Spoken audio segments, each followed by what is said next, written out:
This is the Kyle Malnati Show. Our podcast provides an opportunity to expand your knowledge, and it's our goal to make real estate investing more approachable to everyone. Each episode, we tap into the mindset of real estate experts and share their stories. Live from Denver's Cherry Creek neighborhood, you are watching the Kyle Malnati Show on YouTube. I'm your host, Kyle Malnati, and our guest today is Dave Thyfault. Dave is a client of mine in the past. Dave has been a real estate broker and has sold over 600 homes in his career. And Dave and his wife, Patty, own and manage 270 rental units, among several books that Dave has written, and he's also been a speaker. So, Dave, thank you so much for being a part of our show today. Yeah, thanks for having me here. So, Dave, great to see you. And so, everybody has a story. Tell me a little bit about how you got into real estate, how the beginning stages of understanding about real estate, and then also how you started investing in rental property. Well, I graduated from high school at 17 years old and really didn't know what the heck I wanted to do. It was time the war was going on then. I tried to get in the service and couldn't get in because I didn't hear well enough. So I went to college for lack of a better option and ended up discovering I wanted to go into real estate while I was at college, but not in the classrooms because I wasn't in classrooms very much. I mostly just went there to party. But what happened was I went to a mountain college, it was Western State College, and I used to come home on the weekends. And I'd usually load up my car with a bunch of people, drive them down to Denver, and so I could mess off in Denver all week because I had already screwed off 5 days up in the college town. So I'd bring all the people down, we'd go around to their various houses and drop them off, a bunch of other students at their homes. And frequently I'd go in and meet their parents so they, at least the moms would know that who their daughters were with going up and down the hills. We'd do that, and then Sunday nights I'd go pick them back up again, we'd go back up to school. So that was kind of a common thing that happened my first year of college. Well, in that exercise, I met two men who were fathers of these students, and each of them had built rather respectable real estate empires on the side of their primary job. One was a principal and the other was an accountant. So they each had managed to accumulate some properties, and I could understand that they had income from that separate from their jobs. And I also, believe it or not, as a young kid like that, I realized that someday those properties are going to be paid off, and so those guys will then have income whether they work or not, and that appealed to me. I've always called it turning ones into twos. So that's kind of when the light bulb went on that this real estate investing thing might be a pretty good vehicle for me. But at that time, I'm just barely a teenager, and I still had all kinds of mistakes to make before I was even remotely capable of writing a check. I hadn't even paid rent anywhere yet, so Right. I wasn't anywhere near qualified to do anything like that. But at least the spark was ignited, and later I became a real estate agent because that enabled me to get into the business and slowly move my way into the investment cycle from there. But it all started in college, so I did ultimately buy myself a degree on eBay. I've got a doctorate degree from Harvard in business college that majoring in real estate, and that degree cost me $8.50. So I've got it framed at my house, and I carry it around and tell people I'm a doctor of real estate, but it only cost me $8 to self-declare myself that title. Well, and you had mentioned in our intro that you've made mistakes. We all make mistakes. Oh, yeah. And you're an avid learner, as evidenced by all the books that you've written. It takes a lot to study and research as you're writing a book. So how do you handle mistakes? How do you handle failure, and how has that served you over your life? In my real estate book, I go through this is a book for real estate agents. I go through a long litany of things that I've screwed up to then show the reader how if I screwed up, they can do it too. And it ultimately concludes with this line: if the lower middle class C student, double dropout, bankrupt prisoner with 6 sisters and a red real estate license can make a living, you can too. So each one of those things is a long story about mistakes and problems, but the gist of it is you got to get up again. We all make mistakes. If you quit, then you're done. But if you get up again, you learn from it, you regroup, then you've got a chance to get better and better. I probably made 30 years of mistakes before I had 15 years of success. And that's what eventually took me skyrocketing. It was one of those things, the longer I work, the luckier I get. And it was an example of that. So you got to stick to it. You got to be persistent. You just got to be stubborn. My wife would be glad to tell you I'm extremely stubborn. So that's part of the success.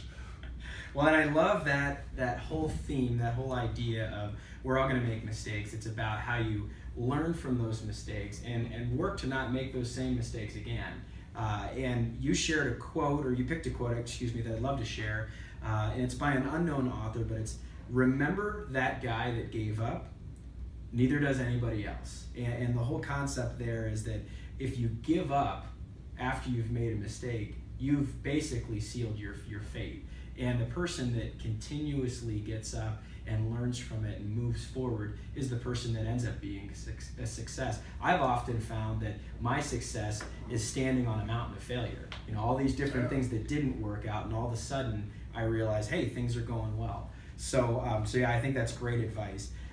As a real estate owner, as a father, and as a real estate broker, you've worked with a lot of different people, and I'd imagine that you've started to create this legacy that you want to leave on both your family members as well as the people you interact with in the real estate community.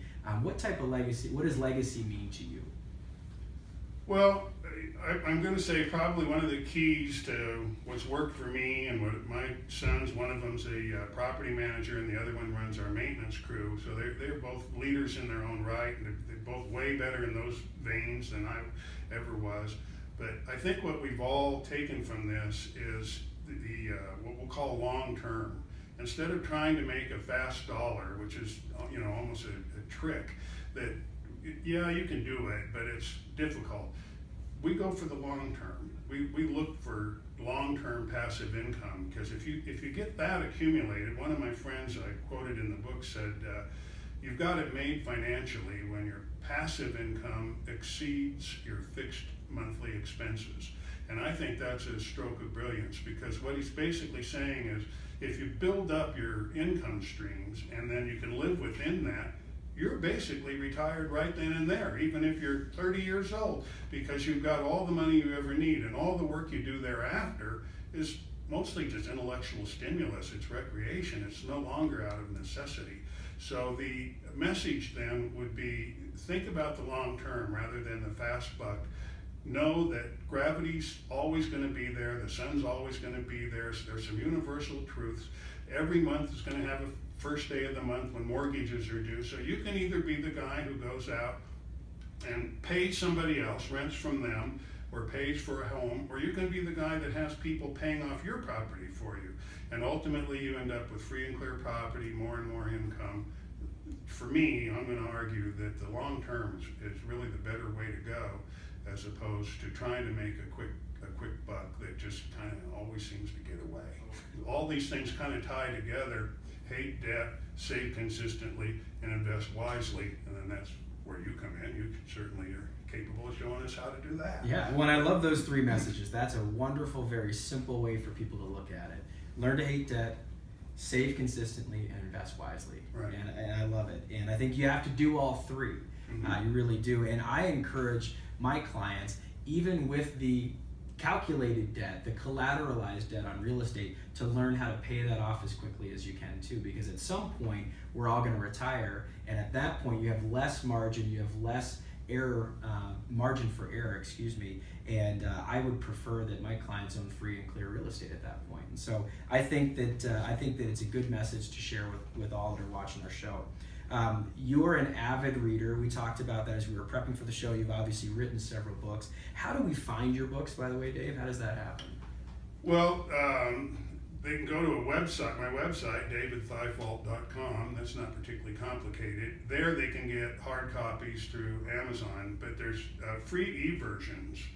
I have several books out now, and a fourth one just about to come out, on Smash Words. It's called Smash, S-M-A-S-H, Words, all one word, smashwords.com. They can get free e-versions there. Just search my name and it'll pull them up, and they can download those into their devices or their computers or wherever they want to go. And it's not about money for me. I already made that. It's about just sharing this life that I've had, and people seem to enjoy it, so they can get it there. And a common message of our show is that we believe here that leaders are readers, people that educate themselves outside of high school and college and continue to read and continue to learn are the people that end up leading our society. And the benefit of books like this is that you can take someone's 40 or 50 years worth of experience and condense it down to just a couple of weeks like you were sharing. And so I think that being able to stand on someone else's shoulders, learn from their experience, and then benefit your life is tremendous. It really is. I wish you would have told me that when I was 19, because I had to make a whole bunch of mistakes before I figured out that I didn't know everything. But I do know that. Do know that now. My wife's made that real clear. So you're exactly right. If you continually learn, actually, when I was a kid, that's one of the regrets I have. My parents really didn't teach me the value of reading. They gave me a lot of independence, and that helped me immensely. But they really didn't teach me the value of reading. And I kind of learned that over time on my own, where I found out when I wanted to learn something, I really could learn it well. Wasn't a particularly good student, usually because I wasn't inspired. But once I got out of that and started writing and reading a little bit more, pretty soon it became almost an addiction. So yeah, I would agree with you, and I wish I would have learned it earlier. Well, there's a quote that you recited as we were prepping for the show that I'd love to share again by a preacher named Matthew Henry from several centuries ago, and it says, "None so deaf as those that will not hear, none so blind as those that will not see." And tell me just a little bit about that, but I think it leads really into what you're talking about being an avid learner. Oh, there's so many ways that you can relate to those things. We all hear things every day that we know is right. How about diet? And then yet we go out and we eat irresponsibly, or we're wasting our money, and we go out and we buy new cars and have high depreciation things. There's almost everything we do, somebody's already told us we shouldn't do it, and we do it anyway, because we're just stubborn people, and I'm like that too. I can't tell you how many folks, I bet at least 100, maybe more like 500, who I've coached about the benefits of investing in real estate, but only a handful of them actually go act on it. You know, they falls on deaf ears. Yeah, they hear it, but they just don't hear it. And they don't listen. Yeah. So there's none so deaf as those who just refuse to hear. Yeah. So our final question is for those aspiring investors, the people who have seen your success, seen your experience, and said, "Uncle Dave, how do I do this? How does this happen? How can I invest in real estate?" Or maybe the investor that's accumulated a couple of condos and a couple of homes and wants to make that next level jump. A lot of times my partner Greg Johnson and I, we meet people at their second or their third level of investing when they're looking at buying more efficient multifamily property. So what advice do you have for investors? Well, let's start with the beginner. Let's come up with at least one or two things that we can talk to that person about. Real estate has 4 profit centers. They're cash flow, principal reduction, tax benefits, and appreciation. So you've got a whole bunch of different ways you can make money there. I like that they start out with what I call ugly dogs, which really just means the cheaper properties, condos, as opposed to nice houses. And an easy way to illustrate this for this beginner, suppose he or she has $300,000 they want to invest in buying power. They can go out and buy 3 condos and rent each one out for $1,200 a month, something like that. If they went and bought a house of the same value, that $300,000, then they can't rent that for the same $3,600, which is the sum of what the condo's rented for. It's only a fraction of it. And in the beginning, cash flow is king, because you have to accumulate income so that you can overcome the obstacles as you go along. So you can start out with 1 condo, and eventually you might get a condo in 3 or 4 different complexes, and that's kind of like owning a 4-unit. It's just kind of distributed differently. People often tell me then, in that case, well, then you got homeowners dues. And I will argue, well, you do in the house too. When Right. the roof goes out, you got to buy the whole roof. So you still have to pay for all that overhead. But the condo is a lot easier if it goes vacant. You don't have as much drama. You don't have as much property you got to get fixed up. It doesn't take as long. When the payment comes in, you don't have a tenant there to pay the payment. It's not as painful. So you can get through the early lessons, learn your experiences kind of that way. And then you can start moving those into duplexes, fourplexes, 8 units, and so forth. And I did that throughout all of my many years, and that's probably where I would advise a beginner to start. Just go get a simple little condo, get your feet wet, find Start out if you small. work, and take a bunch of little bites. 4 singles is the same as a home run. So Right. just go get 4 little singles and just see if that works. For the next guy up, let's say somebody is buying a 12 unit, his first small apartment building. One piece of advice I would have for them is the way to tackle a tough property or beginning property, or to look at your property, start with safety issues. You don't want people to get hurt and then you get sued and you're distracted by negative stuff. So make sure all the windows are fixed and the boilers work and all that stuff. Next is work on street appeal. That's the next most important thing. Start outside in the front of the building, make it look gorgeous. Then common areas, that's the hallway, the laundry room, and those kind of things where a prospective tenant comes into your building and they see, everything they see looks absolutely beautiful. And then finally put your money into the vacant apartments. People tend to do it in the reverse order. But the problem with doing it in the reverse order is if your property looks ugly out on the street, you're not going to attract the kind of tenants you want. So you want it to be beautiful out there. Then when they come in and they see the laundry room and the hallway looks gorgeous, and then they go look in that one particular apartment, they think, man, this place is really well cared for. They don't know that the other 11 apartments are ugly as sin. But nonetheless, everything they've seen looks absolutely beautiful, and you can continue to work through those properties and get your building up and running with good high quality tenants and good rent roll right from the jump start. Street appeal, common areas, vacant units in that exact order. And that's the way you maximize your building the quickest and get to the most important thing is passive income. Yeah, well, that's great advice, and I think that's a wonderful way to end our show. Before we end, I've gotten a gift for you. You've given me several gifts here, but I've got a gift for you. It's actually a book called Realtor for Life, which is written by a previous podcast guest of ours, a guy named Dwayne Duggan, a RE/MAX agent for over 35 years up in Boulder. And I actually endorsed this book. It's the first book I've ever had the opportunity to endorse, so I've got a little quote in here as a testimonial. I've read the book cover to cover, and I think that as someone who has written several books, you might enjoy it, or at least give it to a friend. Well, thank you. And I'd love to say thank you to all of our viewers that watch our show. For my guest, Dave Thyfault, I'm Kyle Malnati, and we will see you around the neighborhood. See you then.